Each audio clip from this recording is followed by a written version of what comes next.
Karina here on February 14th. You know what that means, right? Yeah, we're generally going to have a normal show, and then because we're always looking for an excuse to do something kind of different and slack off every once in a while, at the end there will be a brief recognition that this is, in fact, Valentine's Day, with all the cheesiness that entails. How's that sound? We'll start today off in the spirit of love and harmony with Google and some fightin' words. A big group of big media companies who are currently involved in a lawsuit concerning, what else, piracy, have accused Google of knowingly profiting from pirated video content. News Corp, Time Warner, Disney, and the likes say that Google was redirecting traffic to two sites it knew encouraged piracy. The companies aren't after money from Google. They say it wasn't a big amount of revenue lost. Mainly they're doubting the quality of Google's internal controls. Google, of course, responded by saying, we'll fix it, okay? In some kind of backwards piracy stuff, check out the case of Seth Godin, author of various business books, who has found himself in the odd situation of asking people not to buy his book. In 2005, he released a free ebook called Everyone's an Expert on a Creative Commons license. It looks like he made a bit of a boo-boo and chose a license that leaves open the possibility of someone making a physical copy of that ebook and selling it for profit on, say, Amazon, which is just what has happened. Lame that he didn't fully understand how he was licensing it, but one can nevertheless sympathize. He says his plea not to buy isn't about royalties, because he was giving it away anyways, but that it bugs him, quote, people are being willfully misled because it's listed as a new publication when it's actually 2 years old. So, in news, the New York Times has recently announced that starting in March, they will begin posting user-generated video. I suppose it's because they embrace the promise of a more democratic media. Oh, no, it's because when it comes to video content, quote, the most expensive thing is the journalists themselves. That's why user-generated content is interesting.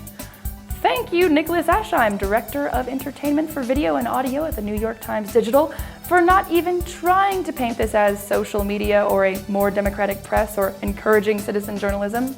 Your candor is somehow refreshing, yet also discouraging at the same time. Strange. All right. Yeah, it's Valentine's Day. Love is in the air, or bitterness, or just pure Hallmark-driven consumerism. Depends on your mood. So here's some silly stuff that hopefully anyone can enjoy, whether loved up today, or lonely, or indifferent. For example, who can't appreciate the fact that the Brits have decided to make Valentine's Day the day that people in the UK will finally be able to buy Viagra without a prescription? Boots is the store that's decided to sell it over the counter, and you might say it's nice to see such a large company with a bit of a sense of humor, but no, it's quite serious.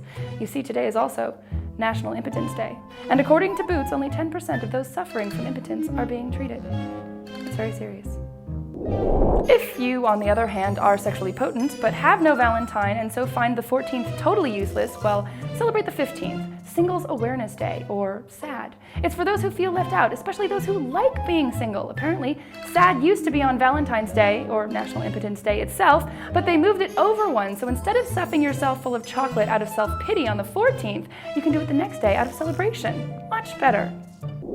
So let's say you do have a Valentine. To make a good impression, don't send a cheesy E-card, okay?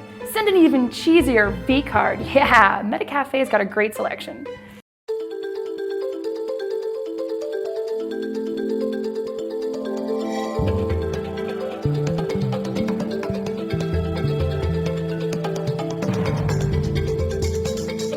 Well, if that doesn't get you some lovin', I would not be at all surprised. But if you're going for the anti-V-Day statement, check out meish.org, where Meg Pickard helps you figure out all the best ways to ask someone to be your anti-Valentine. More video fun is available at a little campaign over at YouTube, sponsored by Herbal Essences. What is it with hair care and online video, eh? Anyways, their Dump Cupid series explains a lot about the seemingly random, idiotic ways we form romantic attachments. Hey, I'm glad you're here. I want to take this moment to formally apologize for that freaky artist guy that I, remember 5 years ago? Had a ferret? Yeah, funny story. I was actually aiming for the guy next to him who is now a multi-millionaire, so we okay? Well, you're not over it. Okay, all right. Well, that's it for today. Enjoy National Impotence Day, and I'll see you tomorrow for Singles Awareness Day. Now here's a bit more of that interview with that silly Cupid. I'm Cupid.